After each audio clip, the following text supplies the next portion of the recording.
theory.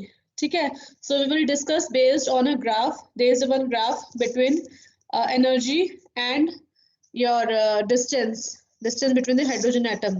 तो उनके बीच में एक हम ग्राफ प्लॉट करेंगे and based on that graph we will tell कि हाउ वी विल टेल मतलब कि Heitler and London explain how the covalent molecule is basically form.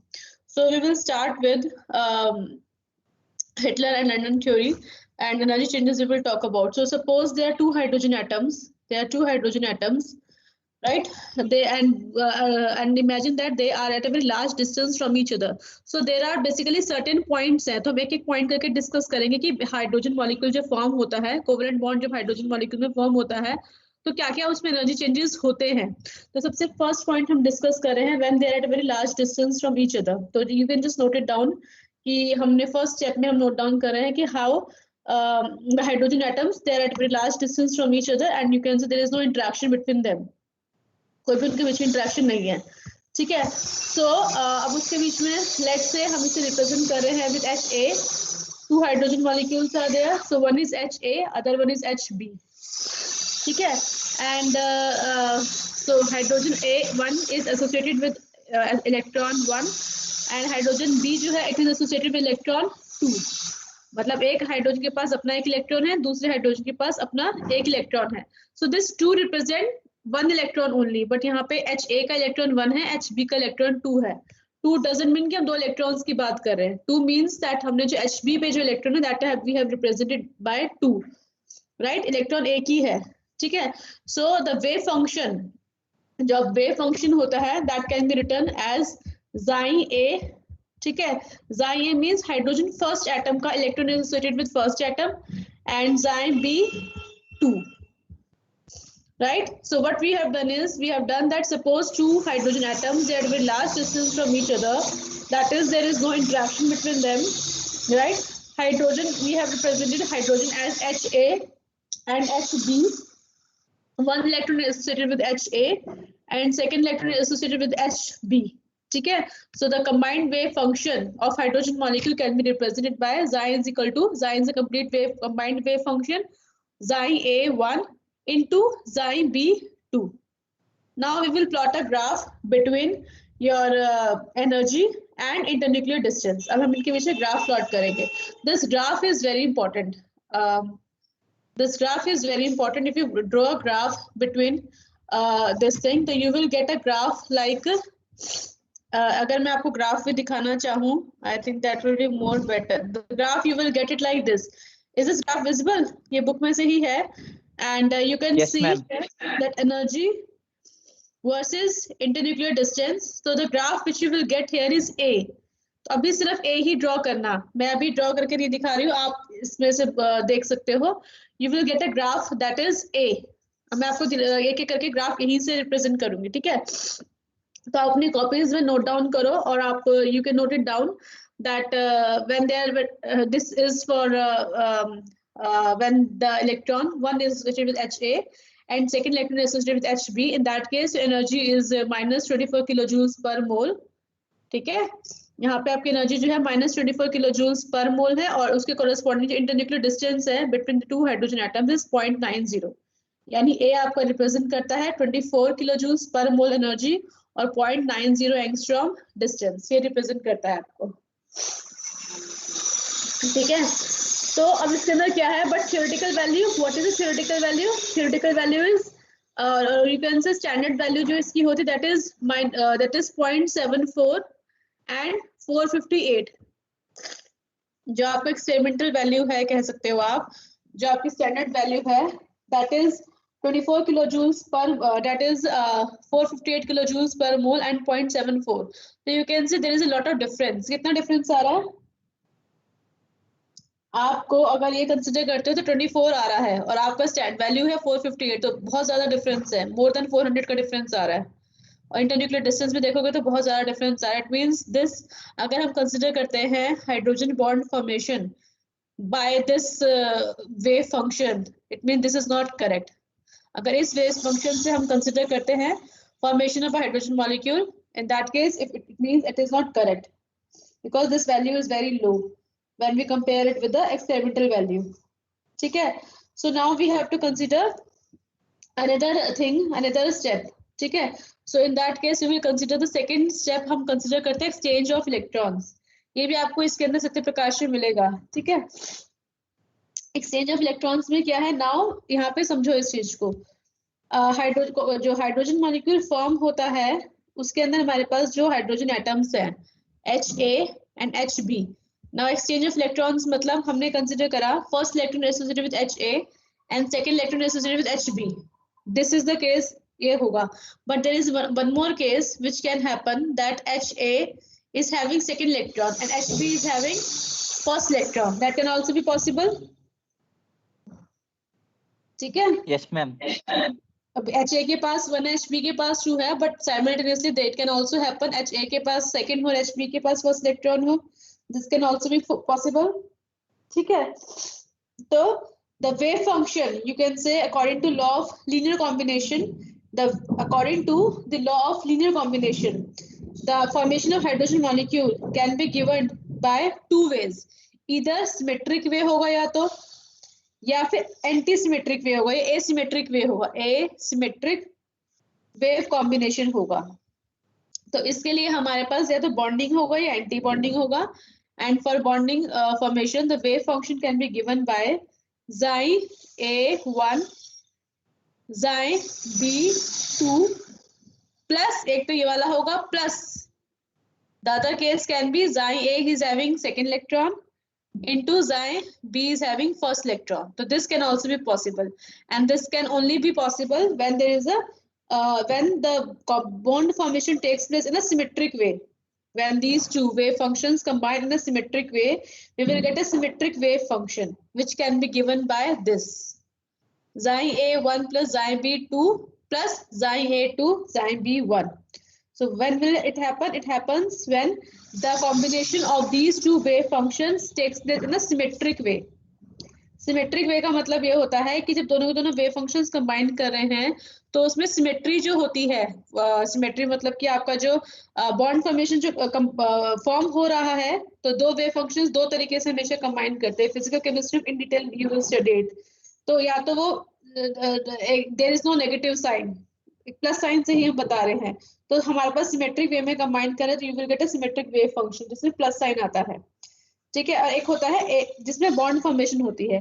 एक होता है एंटी सिमेट्रिक वे. एंटी सिमेट्रिक वे का मतलब होता है जिसे हम xi स्टार से रिप्रेजेंट कर रहे हैं, is equal to xi A of 1 xi B of 2 right minus xi A of 2 and xi B of 1. एक ये होता है anti symmetric way. So there is a negative sign. xi A1 xi B2 minus of xi A2 xi B1. ये minus मैंने यहाँ लगा दिया, यहाँ से हटा के यहाँ लगा दो, ये ज्यादा बेटर दिख रहा है. तो when two wave functions combine in asymmetric way, you will get asymmetric wave function. Asymmetric मतलब अगर आप इसको आगे पीछे करोगे बॉन्डिंग वाले को तो there is no change. इसको आगे लिख लो, इसको पीछे लिख लो, there is no change. But anti-symmetric वाले में क्या है, one is negative and other one is positive. तो इससे अगर इस तरह के वेव फंक्शंस होते हैं तो हम एंटी सिमेट्रिक कहते हैं. ठीक है, सिमेट्रिक वाले में both are positive, anti symmetric वाले में one is positive other one is negative. So in that case, when the combinations of your two wave functions takes place in an asymmetric way, you will get a asymmetric wave function. Asymmetric wave function, and this is an asymmetric wave function. ठीक है, so asymmetric wave function मतलब xi star जो है it is minus of xi star, you can say, मतलब there is a negative sign होता है इन दोनों के बीच में. एनीवेज ये आप पढ़ोगे आगे, तो अभी के लिए आप इतना ध्यान रखो इस चीज को. ठीक है, नाउ अब इसका ग्राफ क्या होता है हमारा. अब इसका ग्राफ जो होगा, मैं आपको ग्राफ अगर दिखाऊं, graph will be like this. B वाला ग्राफ जो है it is for the bonding, अगर हमारे सिमेट्रिक में कॉम्बिनेशन हो रहा है, and C is for the anti bonding. Anti bonding you can see C वाला सिस्टम तो बिल्कुल ही अनस्टेबल है, यानी आप अगर एंटी बॉन्डिंग कंसिडर करते हो तो एसिमेट्रिक वेव फंक्शन कंसिडर करते हो, ये तो बिल्कुल पॉसिबल नहीं है. क्यों? क्योंकि उसमें हमारे पास एनर्जी जो हो रही है पॉजिटिव हो रही है. Positive energy means it is unstable, it will not be stable क्योंकि जीरो आपको यहाँ पे है. ठीक है, तो अब हमारे पास बॉन्डिंग में बी के लिए क्या है, वैल्यू हैज बीन इम्प्रूव्ड, और वैल्यू बहुत अच्छी इंप्रूव हुई है। देखो यहाँ 24 था सिर्फ, यहाँ पे कितना है 303, ऑल्दो अभी भी बहुत ज्यादा डिस्क्रिपेंसी है, बिकॉज 303 और 458 में again there is a lot of difference, है ना। 458 आपकी एक्सपेरिमेंटल वैल्यू है, there is a lot of difference, but 24 से 303 पे आना, it means the things are getting better. मतलब अगर बॉन्डिंग कंसिडर किया दैट दोनों इलेक्ट्रॉन दोनों जगह हो सकते हैं, 1 2 पे भी हो सकते हैं, 2 1 पे भी, इस तरीके से, तो उसमें हमारे पास बॉन्डिंग, हमारे पास जो है value has been improved, energy की वैल्यू बहुत अच्छी इंप्रूव हुई है, 24 से 303 पे आ गई है, और distance has been improved by 0.1 angstrom, है ना। पहले 0.90 था, again there is a lot of difference, 0.74 में 0.80 में again there is a difference, but value has been improved, better हुई है वैल्यू आपकी, but it means that again this you can say that it is not a बल्कि बिल्कुल experimental से थोड़ी वेग वैल्यू है, तो you can say there is still needs to be improved. So in the next case, and is it clear? So we have discussed the graph A हमारे पास कब होगा हमने बताया, B कब होगा, C कब होगा। अब हम D ग्राफ की बात करते हैं। अब अगर हम D ग्राफ की बात करते हैं, यानी अगर हम थर्ड केस डिस्कस करें, तो हम उस केस में हम कंसिडर करते हैं screening effect of electrons. Screening effect of electron, now we have discuss already what is the screening effect, ठीक है। तो इसका मतलब हमारे पास ये होता है कि जो इलेक्ट्रॉन एक हाइड्रोजन पे है, वो दूसरे हाइड्रोजन के इलेक्ट्रॉन को स्क्रीन करेगा। मतलब when two hydrogen atoms, जब दो आपके हाइड्रोजन एटम्स की बात कर रहे हो HA और HB की, when they come closer to one another, then in that case what will happen, the electron of one hydrogen atom, it will shield the electron of the other hydrogen atom, right, and the electron do not feel the full positive charge of the nucleus। एक hydrogen atom दूसरे electron के hydrogen atom को क्या करेगा, screen करेगा, shield करेगा, H B का करेगा और एच बी एच ए वाले को करेगा। तो इफेक्टिव न्यूक्लियर चार्ज जो होगा, जो न्यूक्लियस से जितना होता है उतना एक्सपीरियंस नहीं करेगा। तो उस केस में हमारे पास क्या होता है, अगर उसको हम कंसिडर करते हैं और थियोरेटिकली अगर वैल्यू कैलकुलेट करते हैं based on the calculation of the effective nuclear charge, then you will get a graph that is D. D graph आपको ये मिलता है। Now value again has been improved, it was earlier 303, now it is has been minus of this 365, so value again it has been improved, internuclear distance भी आपका improve हुआ है, 0.80 से 0.76 हो गया है, but again it is not giving you the correct value के it is again little away। okay, so this is the your third point। now fourth consideration is the ionic character। अगर हम although hydrogen molecule is having a covalent bond, so covalent ही इसके अंदर होना चाहिए, but इसके अंदर next point आपके पास है कि इसके अंदर आयनिक कैरेक्टर भी तो हो सकता है। Now you all know that no bond is 100% ionic, no bond is 100% covalent, but earlier it was not known. So उसने next what Heitler London did is he considered whether there is ionic character और not. Ionic character का मतलब क्या हुआ, HA के पास ही दोनों electrons हैं, HB के पास कुछ भी नहीं है, ठीक है। सो यू कैन से HA ने दोनों इलेक्ट्रॉन ले लिए, माइनस HB ने दोनों इलेक्ट्रॉन अपना इलेक्ट्रॉन दे दिया, दैट इज द केस। और what other case can be, HA के पास एक भी इलेक्ट्रॉन नहीं है, HB के पास ही दोनों इलेक्ट्रॉन है। So HA will be cation and HB will be your anion। So this is the ionic character he has considered। So wave function for this is given by psi A of 1 and psi A of 2, right, क्योंकि A के पास दोनों electron हैं, plus psi B of 1 and psi B of 2। समझ में आया? अगर आयनिक character consider करते हैं तो this is the wave function.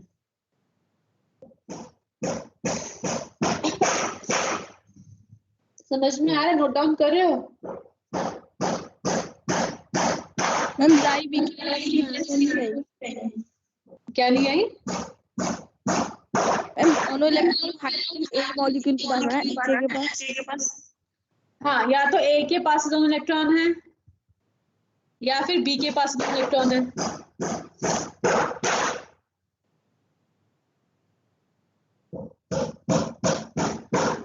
या तो A के पास दोनों इलेक्ट्रॉन है, या तो इतना कंसिडर कर लो मतलब कि A के पास ही है, एक तो ये पॉसिबिलिटी है, और दूसरा ये भी तो है कि psi B के पास दोनों इलेक्ट्रॉन है।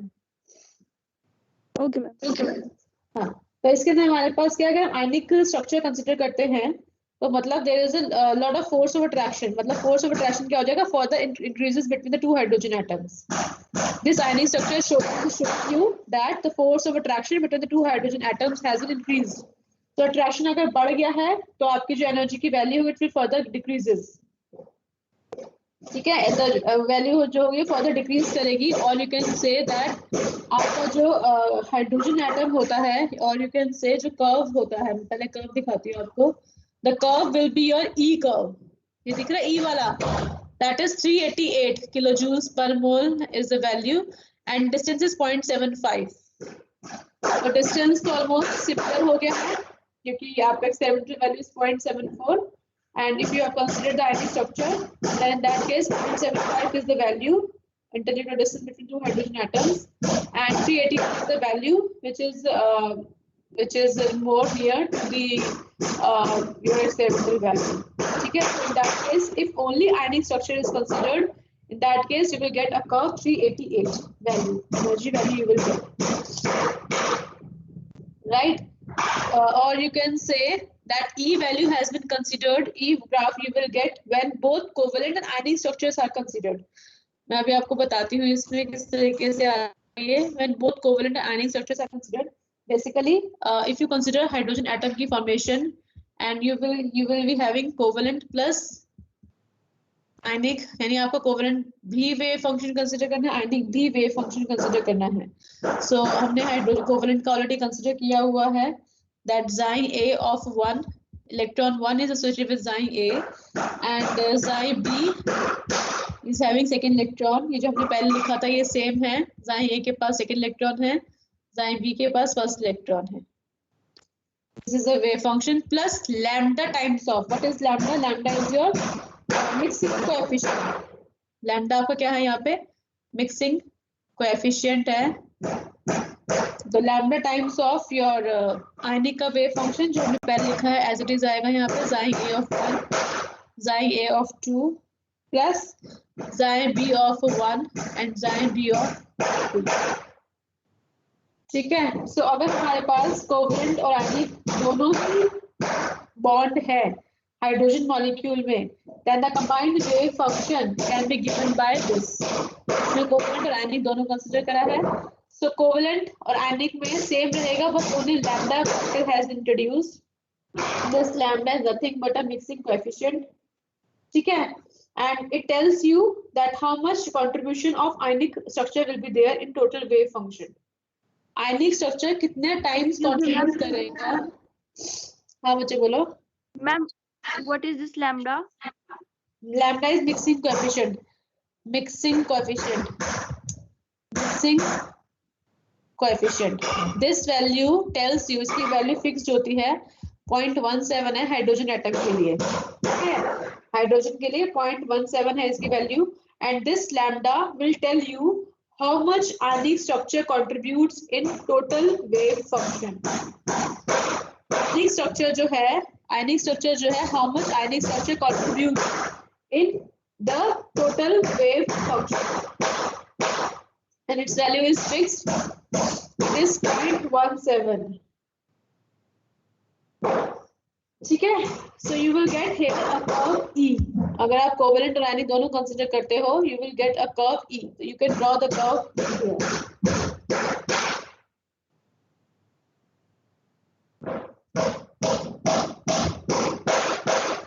So just make this graph. एक बार इस ग्राफ को अच्छे से अपनी कॉपीज में नोट डाउन कर लो, फिर मैं इसका आपको एक स्लाइड और दिखाती हूँ. पहले इस ग्राफ को एक बार नोट डाउन करो.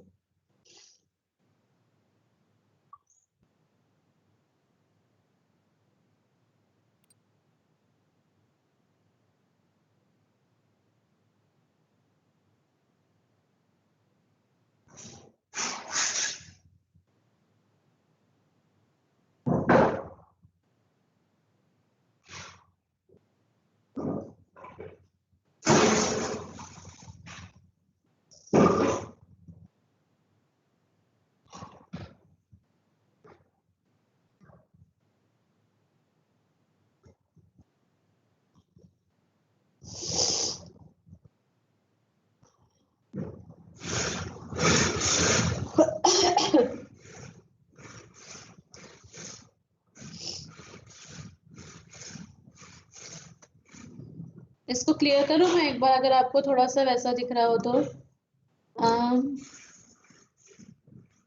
एक second, I think now it is better.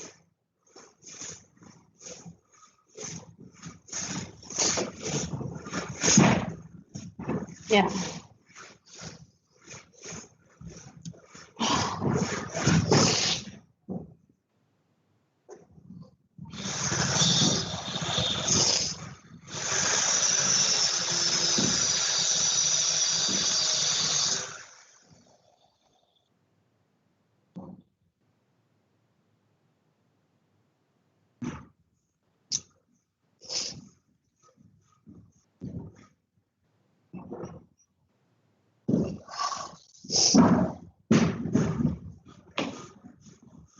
so just listen here one thing, that this B curve is obtained when you considered only the covalent structures. जो आपने सिर्फ कोवेलेंट कंसिडर करा, then only you will get the B curve, and the value is 303 kilojoules per mole, and the internuclear distance is 0.80 kilojoules per mole. ठीक है? And this E curve shows when you consider both covalent as well as the ionic structures. In that case, your value is 388 you got, and internuclear distance is 0.75 angstrom. ठीक है? इसका क्या मतलब हुआ? इसका मतलब ये हुआ कि अगर आप सिर्फ कोवेलेंट कंसिडर कर रहे हो, then also you are little away from the experimental value. अगर कोवेलेंट आयनिक दोनों कंसिडर कर रहे हो, in that case it is near to the experimental value, but again it's not very similar to the experimental value. So the difference between these two, यानी 388 जो हमारे पास covalent plus आयनिक से मिला है, minus 303 जो सिर्फ कोवेलेंट से मिला है, this energy difference, that is 85 kilojoules per mole.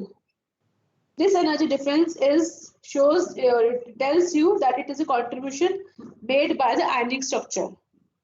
अगर हम कोवेलेंट आयनिक में से माइनस कर देते कोवेलेंट को, it means that the 85 kilojoules per mole is due to the contribution made by ionic structure. ionic structure इतना contribute करता है. ठीक है? This 85 kilojoule per mole is the contribution made by the ionic structure, and this difference is called as a ionic covalent resonance energy. Ionic covalent resonance energy. This 85 kilojoules per mole is the contribution made by the ionic structure, and this difference is called ionic covalent resonance energy. Right?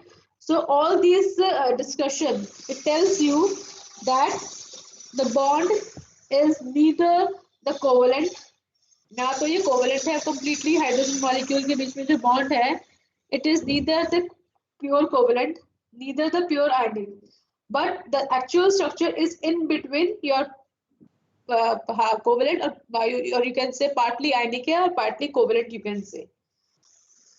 ठीक है? ना तो covalent पूरी information दे रहा है, ना covalent आयनिक देता है.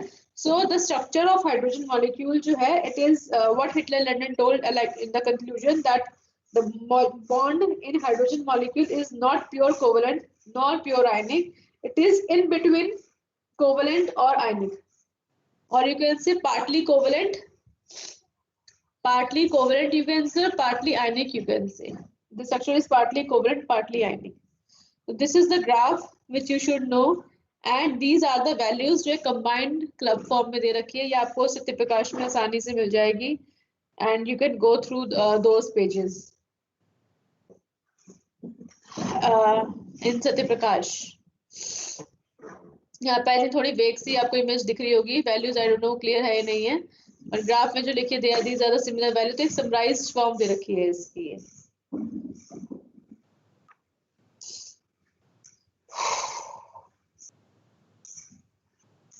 Is it clear? समझ में आ रहा है? तो in conclusion what he said is that after considering covalent, after considering ionic, ठीक है, मतलब अगर उसने सिर्फ नॉर्मल कंसिडर करा, that one electron is the first and second electron is Hb, then the value is very vague. Now if he considers only covalent, like wave functions are combining in symmetric way, then the value is this, which is little away. Anti-bonding में तो बिल्कुल ही positive value हो, तो this can't be possible. Spinning effect of the electrons are considered, the value is 365.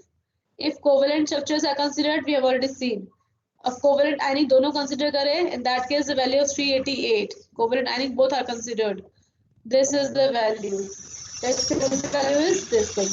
So therefore at the end it has been said that it is neither purely covalent nor purely ionic, but the structure is in between your covalent and as well as ionic structure.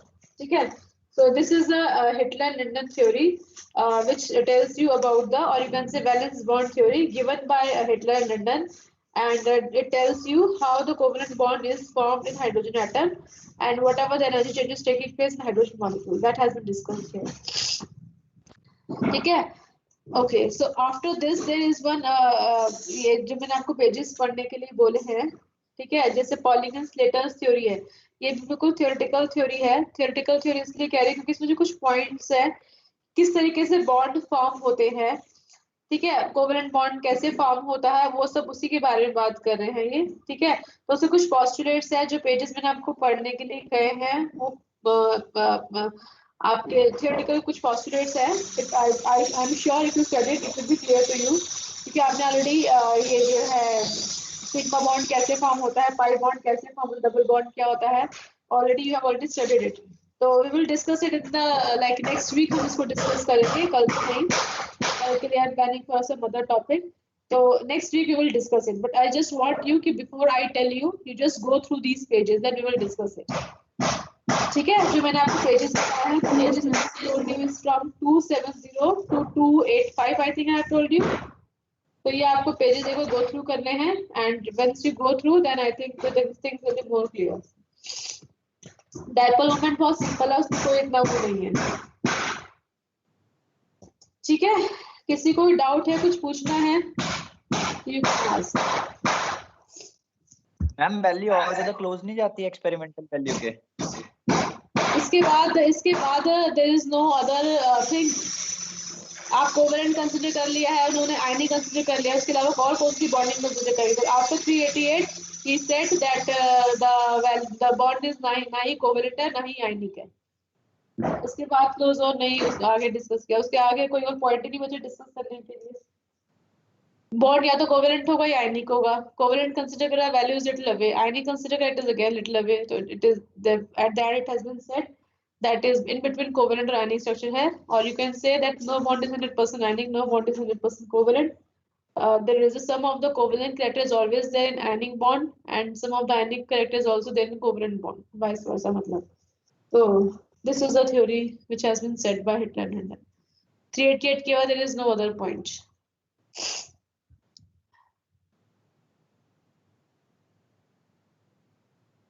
ठीक है। Yes ma'am। So just remember your homework, whatever I have told you, उस homework को अपने go through करना। I will discuss these pages next week। कल I am planning for this topic, क्या बोलते हैं, hybridization, ठीक है।